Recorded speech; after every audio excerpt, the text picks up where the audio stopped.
మొదటి చిత్రంతోనే సంచలనాలు చేసిన తారలు చాలా అరుదుగా ఉంటారు. వారిలో రిచా పలాడ్ ఒకరు. ఎంత వేగంగా పేరు తెచ్చుకుందో అంతే వేగంగా ఫేడౌట్ అయిన ఈ హీరోయిన్ ఏం చేస్తున్నారు, ఎక్కడున్నారు? మిలీనియంలో టాలీవుడ్ని సునామీలా ముంచెత్తింది నువ్వే కావాలి చిత్రం. యూత్ఫుల్ లవ్ స్టోరీస్ పరిశ్రమను ఏలుతున్న రోజుల్లో నువ్వే కావాలి విడుదలైంది.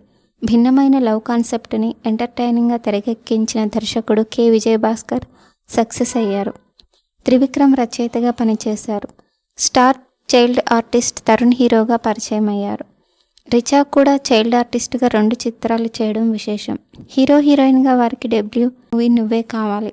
లవ్ కామెడీ ఎమోషన్స్ ప్రధానంగా తెరకెక్కిన నువ్వే కావాలి ఫ్యామిలీ ఆడియన్స్ కూడా కనెక్ట్ కావడంతో బాక్సాఫీస్ షేక్ చేసింది. ఏడాదికి పైగా థియేటర్స్లో ఆడిన చిత్రం నువ్వే కావాలి 2000 అక్టోబర్ 13న విడుదలై అతిపెద్ద విజయం నమోదు చేసుకుంది. ఈ క్రమంలో Tarun, Richa over night stars అయ్యారు. రిచాకు తెలుగులో ఆఫర్స్ వెల్లువెత్తాయి.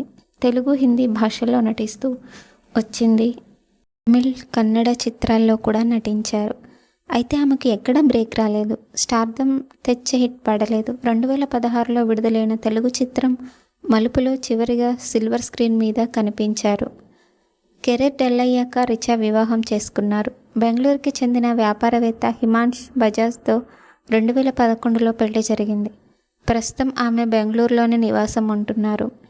వీరికి ఒక అబ్బాయి 2013లో పుట్టాడు. అతడికి 10 ఏళ్ల వయసు ఉంటుంది. రిచా కొన్ని సీరియల్స్లో కూడా నటించడం విశేషం. రామ్లీలా, ఖైదీ నెంబర్ 1 అనే హిందీ సీరియల్స్లో రిచా యాక్ట్ చేశారు. అలాగే యువర్ హానర్ టైటిల్తో ఒక వెబ్ సిరీస్ చేశారు. జీ5లో స్ట్రీమ్ అయిన సదరు సిరీస్లో ఆమె సీరియస్ రోల్ చేశారు. నువ్వే కావాలి మూవీతో తక్కువ సమయంలో ఫేమ్ తెచ్చుకున్న రిచా అంతే వేగంగా ఫేడౌట్ అయింది. మంచి ఆరంభం నుంచి లభించిన నిలదొక్కుకోలేకపోయింది. హీరోయిన్గా రిటైర్ అయినా కూడా సోషల్ మీడియాలో ఫోటోలు షేర్ చేస్తూ ఉంటారు. కనీసం అక్క, వదినల పాత్రలో అయినా తమను అలరించాలని ఫ్యాన్స్ కోరుకుంటున్నారు. రిచా లమ్హే మరియు పర్దేశ్ వంటి చిత్రాల్లో 1991-97లో చైల్డ్ ఆర్టిస్ట్గా తన వృత్తిని ప్రారంభించారు.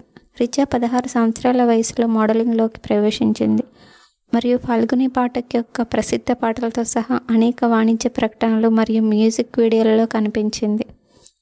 తెలుగు చిత్రం నువ్వే కావాలిలో ఆమె ప్రేమలో ఉన్న కాలేజీ విద్యార్థినిగా ఆమె నటనకు విమర్శకుల ప్రశంసలు మరియు తెలుగులో ఉత్తమ నటిగా ఫిల్మ్ఫేర్ అవార్డు లభించింది. హిందీ చిత్రసీమలో ఆమె ప్రధాన పాత్రలో నటించిన కుచ్ తుమ్ కహో కుచ్ హమ్ కహెన్ బాక్సాఫీస్ వద్ద అంతగా ఆడలేదు. తన కెరీర్లో ఎదురు దెబ్బలు తగిలినప్పటికీ ఆమె కన్నడ మరియు మలయాళంతో సహా వివిధ భాషల్లో పనిచేస్తూనే ఉంది. ముఖ్యంగా ఆమె యష్ రాజ్ ఫిల్మ్స్ యొక్క నీల్ ఎన్ నెక్కి 2005లో వచ్చిన సినిమాలో కనిపించింది మరియు ఉనక్కుం ఎనక్కుం 2006లో సహాయక పాత్రను పోషించింది. 2011లో తన వివాహం తర్వాత నటనకు కొంత విరామం తీసుకొని డాడీ కూల్ అనే మలయాళ చిత్రంతో తిరిగి వచ్చింది. ఇది విమర్శకుల ప్రశంసలు మరియు వాణిజ్య విజయాన్ని అందుకుంది. ఆమె యాగవరాయణం నా కాక్క మలుపులో సహాయక పాత్రతో సహా మరికొన్ని చిత్రాల్లో కూడా పనిచేసింది. తన కెరీర్లో సవాళ్లు మరియు ఒడిదుడుకులు ఎదుర్కొన్నప్పటికీ రిచా పలాడ్ వివిధ భాషల్లో తన వైవిధ్యమైన పాత్రలతో భారతీయ చలనచిత్ర పరిశ్రమలో తనదైన ముద్ర వేశారు. లమ్హే, పర్దేశ్, నువ్వే కావాలి, చిరుచెల్లు, ప్రేమతోరా, షాజహాన్, అల్లి అర్జునుడు, కుచ్ తుమ్ కహో కుచ్ హమ్ కహే, హోలీ, నా మనసిస్తారా, తుమ్సే మిల్కే, రాంగ్ నెంబర్, కాదల్ కిరుక్కన్, అగ్నిపథ్, కౌన్ హై జో సప్నమే ఆయా, పెళ్ళాం పిచ్చోడు మొదలైన సినిమాల్లో నటించారు. ఈ వీడియో మీకు నచ్చినట్లయితే ప్లీజ్ లైక్ చేయండి, షేర్ చేయండి, సబ్స్క్రైబ్ చేయండి. Thank you for watching.